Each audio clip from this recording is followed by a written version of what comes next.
Conferences and Engagement Manager, and as always with me is... I'm Paul. I'm your NAI Deputy Director. And this is S&P. And Paul, it is July, which means a couple of things. One, registration is open for a national conference. Holy smokes. Are you excited? Holy smokes is right. Well, I'm so excited. I mean, I'm always excited about the NAI conference because it's always so much fun. But I mean, it's like literally, it's the highlight of the year. It's the thing that we build up to over the course of the whole year. And it's our final exams as a staff, but it's also our big NAI reunion. And now, of course, I mean, everyone knows this. I don't need to say this out loud, but it's been 2 years, right? It'll have been 2 years since we've all been together. So I am more excited than usual.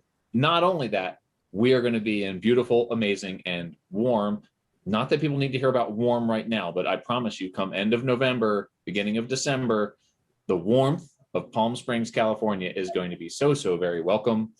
And I'm just so excited for everything about this conference. And as you can see, I keep my Zoom background is Joshua Tree National Park, which will feature prominently at the NAI conference. Yep. See, all you had to do was mention the conference and I just start rambling. I'm super excited about it, and registration is open. And I'm going to be watching registration to see which of my many NAI friends are registering and who I'm going to get to see again after all this time. And so yes, Song, short answer to your question, I am excited for NAI 2021 in Palm Springs, November 30 to December 4. That was amazing. I mean, yes, the lineup of sessions, well, first of all, I don't know if the warmth is going to be actual Palm Springs, Palm Desert area, or if it's just going to be the whole NAI group, like giving so many hugs that it's, we might affect climate change. Also the fire pits by the pool. And the fire pits by the pool. Yeah. But keynote presenters, we've got a really cool lineup. Everybody go to the registration link, check it out. Greg DeShields is part of our morning keynote session, as well as Charles Thomas. We've got an amazing closing panel, which also, by the way, P.S., we do understand that a lot of folks cannot travel, or they do not have funds for, non-essential business travel. And so we do have an online option. So those two keynotes and the roundtables will be streamed live from Palm Springs to our friends who are, in Iowa and Illinois and North Carolina, France, sitting at home, enjoying the online conference as part of our hybrid. So either way, we welcome you to register, and we'll see you for sure at some point, either online or in person in Palm Springs. It's the keynote that you talk about is going to be amazing. Greg DeShields from Philadelphia, Charles Thomas from California. They're going to be talking about issues of diversity, equity, and inclusion in interpretation, in organizations at large, and in particular with getting underserved audiences into interpretive sites and the field of interpretation. And then this panel discussion, which is going to center around Joshua Tree and the many partnerships that they work with to create amazing experiences for visitors there, while also acknowledging the origins of the land that they're on. And it's just going to be amazing, important conversations, which, as you say, will be available for both the in-person attendees and the virtual attendees. And then so many more. It's been so much fun going over all the sessions with you, and planning out the schedule of events. And of course, as you and I already know from our S&P Live on Location a month or so ago, the offsite sessions are going to be incredible. It's such an amazing, beautiful part of the country. I can't stop talking about that. What an amazing part of the country we're going to get to visit again for the NAI conference. It's just such a beautiful, interesting landscape, so different from anywhere else in the U.S. Yeah. Well, we will jump from west in California in the west all the way over to what used to be or was before or is now North Carolina, because we have a very special guest, because July also is our Independence Day on July 4th. And, yes, there is, I think it's just an official, barbecue outside, holiday with family and fireworks, although not here, no fireworks here. We are super dry and there's massive, fire warning. So no gender reveal parties and no fireworks over here. We have a very special guest with us today. And for that, Paul, we're going back in time. We are going to go back in time. We should say in advance that this is Don Hendrix, who is a living history interpreter. He is going to be portraying one of his many characters, Henry Peacock, who is a resident of what was then the colonies. But we're going to travel back exactly 245 years to talk to North Carolina resident Henry Peacock about what life is like on the 8th of July, exactly 245 years ago today. Well, Paul, with the magic of internet and television, we are jumping into July 8th, 1776, and joining us live is Mr. Henry Peacock. Good morning. Hello, Mr. Peacock. It's this may come as a surprise to you, but we're actually calling you from 245 years in the future from the United States of America. That may come as a surprise to you, the United States of America, but we understand that you may not know this already on July 8, 1776, but the Congress of the USA declared independence from Great Britain 4 days ago. And so would you mind just tell us where do we find you right now and how does that news affect you? I am in Abbey. Well, actually, I am on the west side of the Saluda River in South Carolina, the colony. What is the colony of South Carolina, or what has been the colony of South Carolina? With your news, it would no longer be a colony if this is true. And I am just outside Cherokee Indian Territory, close by my captain, Andrew Pickens, who you may or may not have heard of, but he is my militia captain. And I am about 2 or 3 days ride from Charlestown, South Carolina. And so I am quite in the wilderness. Well, I'm glad you have Wi-Fi. Is that what you call this? So Henry, obviously you are part of this Revolutionary War movement. How long have you been in the Army or with the militia? And how's it going? Well, really, all this, we have been through turmoil for the last few years. With the end of the French and Indian War back in 1760-63, which I did not participate in, the king has taken on the mantle of the French king and has begun to exercise arbitrary powers over us here in the colonies. And we have resisted as firmly as we could through various means that, like, not our non-importation of their goods and not sending to them any of our goods. And so we have, with manly firmness, tried to resist this, what we consider tyranny at this point. And now for the last couple of years, it's been very difficult here in the backcountry of South Carolina. We have had a very strong division between settlers here, between Tory, which would be in favor of the king, and Whigs, which would be in favor of resisting the king. And I live on the west side of the Saluda River. Well, between the Saluda and Broad rivers, there is a very high number of Tories, and they are very active. And as a result, we have been having trouble with them. But we kind of, I joined the militia. You're always a part of the militia, but the militia gathered back in November of 1775. And we were able to capture one of the Tory leaders, Thomas Fletchel, and that has quieted them down quite a bit since that time. And then in December, this was under my good Colonel Danger Thompson, we went out against another group of Tories who was being led by Patrick Cunningham. And this was in December. And we call this the snow campaign because it snowed very heavily upon us. But I was really rear guard action in that one. Me being of 64 years of age, I didn't have to travel too far back into the woods. And so for the last little while, we've had peace. But it seems we've just heard from a post writer that the British Navy is at this moment bombarding Charlestown. And so we have great consternation about that.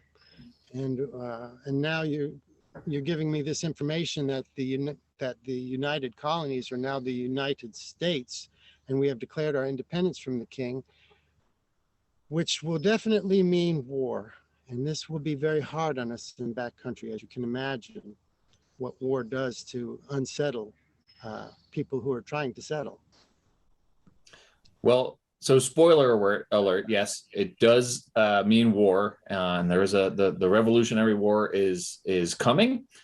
I can tell you 2.5 centuries later, I grew up near a place called Valley Forge in Pennsylvania. And the way we celebrate the independence of our nation is by eating hot dogs and with music and artificial explosions that are designed to terrify pets.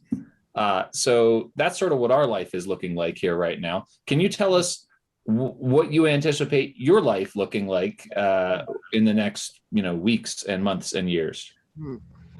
It's hard to imagine. We only eat dogs out of absolute necessity, though.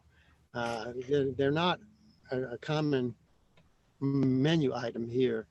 But in dire straits, we have been known to eat dogs and even our shoes. But what we can expect is a lot of turmoil, a lot of disruption, especially if an army comes through, because that will, what it does is take all the food from the area. And so any food that we have stored up will be stripped from the area. And I don't know if an army would come up this far or what the intention of the British will be at this point. But we've been in turmoil for the last few years. And I've had a son that I've not spoken to in now 6 months. I believe he's become a Tory. And so we have dissension in our families. We have dissension amongst our neighbors and fellow settlers. And it's been very, very difficult in that sense. And we don't have to worry about being robbed because we have no hard money back here. There isn't any gold or silver available. So we do most of our trading by bartering. And we eat what we grow. So we fear that there would be a military engagement up here in this part of South Carolina. Oh, Henry, are you from South Carolina, or did the war move you up into that area? No, it wasn't the war. I was born in West Jersey and grew up in eastern Pennsylvania, not too far from Valley Forge, but then migrated with my family down the wagon road through Virginia and through North Carolina and settled first in Abbeville County. And then that was nearby Captain Pickens. And then he moved up to this area and I followed him for more land and better growing conditions. And that all happened. I came in here after 1760, the Cherokee War that was down here, and they did massacre quite a few settlers in 1760. But I came in after that period, so I didn't witness that. But so the war did not bring me here, no. But I'm here for a chance to continue and finish raising my family and hope to see grandchildren. So what will happen for you next as a volunteer member of the militia? Will you receive orders to report for this war that is forthcoming? Being in the militia, we would always be on duty, and we would be up in Boston area. They called themselves the Minutemen, and so we are always obligated to carry lead and powder and our musket. And we are obligated also when our captain calls us to come. So if there's any movement of the Tories, we would gather as a group and we would resist that movement. And same with if the actual British Army should come through here, we would also be called up to oppose that. Henry, what is one of the hardest things about being at war? Food. Food is the hardest thing because it's hard to come by. You can't carry very much of it. And there's a total shortage of it in the area where there's huge groups of men gathered and horses. So that is the hardest thing.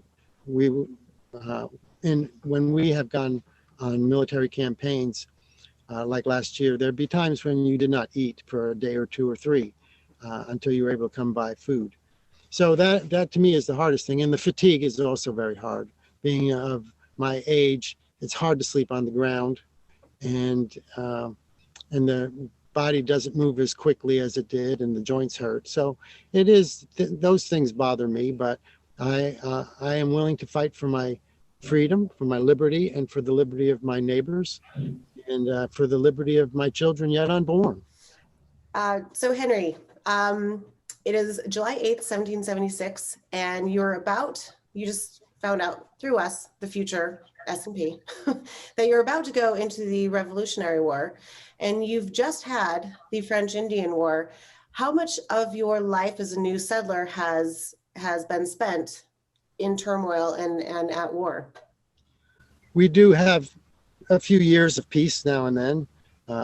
And so we're able to plant our crops and build our houses, build our cabins, raise our family, raise our animals, and help our neighbors do the same. And life is fairly peaceful and quiet. The only thing we are always concerned of course, is the Indian attack. And we have been at peace with the Cherokee now for a while. But because of the war, the Cherokee favored us, the British, during the French and Indian War. So they were rewarded by King George III with ample territory to keep us from moving further westward, to keep the settlers from moving further westward. But now that there's war, I would have to think that they will come in on the side of the king, and that would mean very bad trouble for us in this region of South Carolina and western North Carolina and western Virginia. So this would be a very bad thing for us. It wouldn't be a good thing for the Cherokee either. So war is always has to be something of the last resort, because more people suffer from the war than gain benefits from it. So, but we are prepared. We are always prepared. So we will continue to live as if there is no war. And then if it comes to our neighborhood, we will fight. Well, I can tell you from 245 years in the future that here in the United States of America at this time of year, we celebrate our independence from Great Britain. I'm sorry to say we haven't solved all of our nation's problems just yet. There's seems like there's more and more every day. But we do have on the 4th of July, we always have baseball, and that's a good thing. So I think you might call it rounders or 3-cat or 2-cat. We have rounders, yeah. Rounders. I think that's probably what you're calling baseball then. But I think what I would like, I'm sorry, go ahead.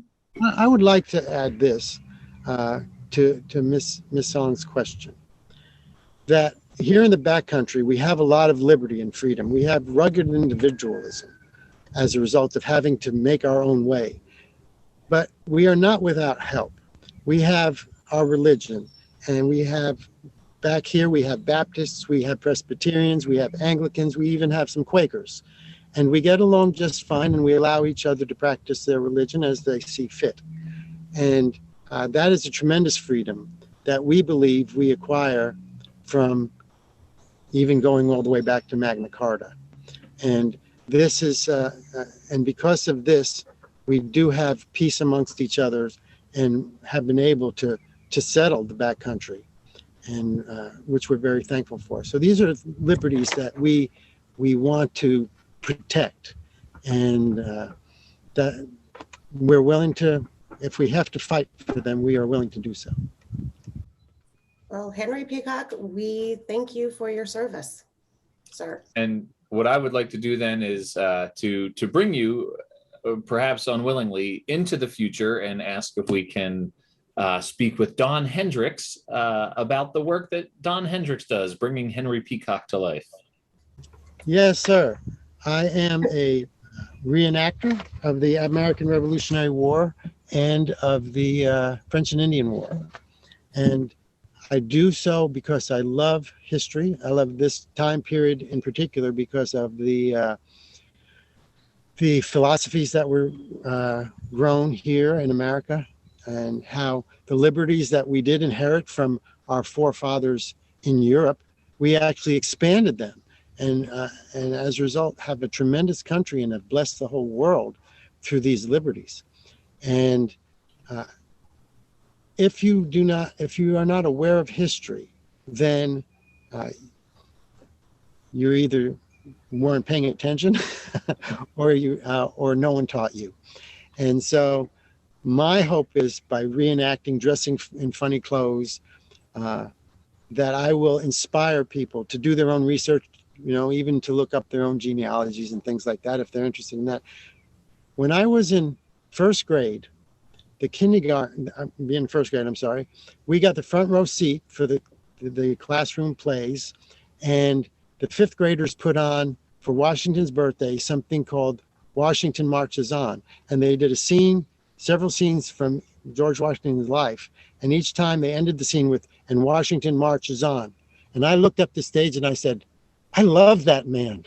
And so it just inspired me to follow history. And so when I dress up, I'm hoping that young children will look at me and say, well, I love that person they're portraying, and I would like to find out more about them. And why did they do the thing? Why did they come to settle in America? Why did they stand up for liberty, and what does that mean? And so I enjoy it very much, and I enjoy speaking to people and answering their questions they have about this time period. I understand that you portray several historical characters of note. Who are the characters who you portray, and which are the ones that generate the most interesting conversation? Well, me and my sons have done George Washington.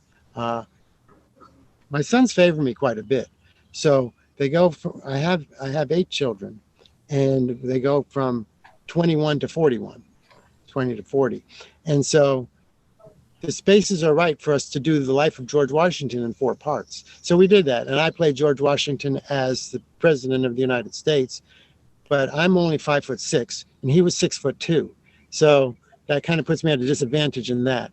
But we had a lot of fun doing that. And I also have done Thomas Jefferson, but I like doing Patrick Henry the most because of the liberty or death speech, which everybody likes to hear, and that generates the most interest. So I do enjoy doing that. Well, Don, actually, I would love for you to just give us a few lines from that famous speech to kind of roll us out of this episode. Okay. He said, let's see, they tell us, sir, that we are weak. That is, the country is weak. But when will we be stronger? In the next year? In the next week? Shall we gather strength by irresolution and inaction? Shall we acquire the means of effectual resistance by lying supinely on our backs and hugging the delusive phantom of hope until our enemy shall have bound us hand and foot? Sir, we are not weak if we make proper use of the means which the God of nature hath placed in our power. 3 millions of people, armed in the holy cause of liberty, are invincible to any force our enemy can send against us. How about that one? Pretty good. Perfect. I'm going to put some music under that. The last phrase is the one people remember the most, where he says, I know not what course others might take, But as for me, give me liberty.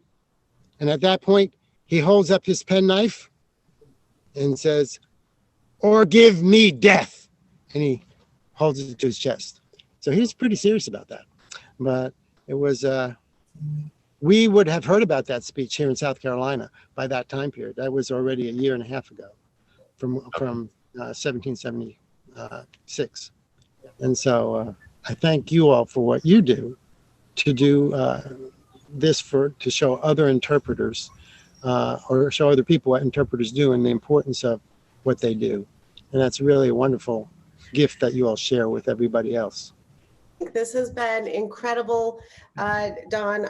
We deeply appreciate what you do, what you bring, to the public, the education, the fun, the knowledge of, really how we got here as a country, and certainly things we should not forget.